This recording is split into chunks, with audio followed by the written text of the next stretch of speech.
No último dia 10 de setembro de 2025, no plenário do Supremo Tribunal Federal, o ministro Luiz Fux nos deu a todos nós brasileiros uma aula do que significa utilizar-se da linguagem jurídica em toda a sua inteireza. E por que eu digo que ele nos deu uma aula? Porque quando o ministro Luiz Fux profere o seu voto, antes de fazê-lo, ele se utiliza de todos os argumentos lógicos, jurídicos e já consolidados na doutrina do direito, não só brasileiro, como também internacional, para dizer que aquilo que ele pretende dizer tem fundamento, já foi acordado, já foi aceito, já foi tratado em outros momentos do sistema judiciário, não só brasileiro, como também internacional. No momento em que o ministro Luiz Fux nos dá essa aula, ele nos mostra de fato como nós devemos utilizar a linguagem jurídica no nosso cotidiano, e isso quando nós estamos, obviamente, atuando como operadores do direito. Como funciona isso, professor? Como é que eu posso dissociar a linguagem jurídica da linguagem comum, essa que eu me utilizo no dia a dia? Funciona da seguinte maneira.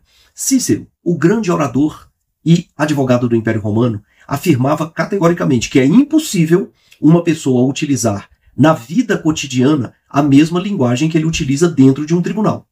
Muito bem, o ministro Luiz Fux, sempre que se reportava ao ministro Alexandre de Moraes, ou ao ministro Flávio Dino, ou à ministra Carmen Lúcia, ou ao eminente presidente da primeira turma, ministro Cristiano Zanin, ele o fazia sempre com o máximo de vênia, o máximo de respeito possível. Como ele fazia isso? No momento em que ele se reporta ao ministro Alexandre de Moraes, por Vossa Excelência, ele está se utilizando da linguagem jurídica. Porque esta forma de tratamento, essa maneira correta de se dirigir a um outro magistrado, isso faz parte da linguagem jurídica. Eu não posso me reportar ao magistrado chamando de você, ou simplesmente de o senhor, ou senhor juiz.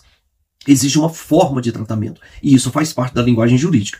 No momento em que o ministro Luiz Fux explica peremptoriamente, categoricamente, juridicamente, com embasamento sólido, o motivo pelo qual ele vai votar de determinada maneira, ele está mostrando que a linguagem jurídica ela precisa ter uma base muito forte em elementos probatórios. Um juiz não pode simplesmente dizer o meu voto é esse e eu não tenho razão nenhuma para explicar para o público ou para as partes, os advogados, ou mesmo para o Procurador-Geral da República que lá estava presente, ele não pode fazê-lo sem explicar por que ele vai fazer. E isso é o que a gente chama de fundamentação jurídica, ok? Então o ministro Luiz Fux buscou na lógica, buscou na doutrina, buscou na fundamentação jurídica o motivo do seu voto. E eu gostaria de dizer para todos vocês que o ministro nos deu uma aula de como se deve utilizar não só a linguagem jurídica, mas como é que nós devemos, de fato, operar o direito para que ele seja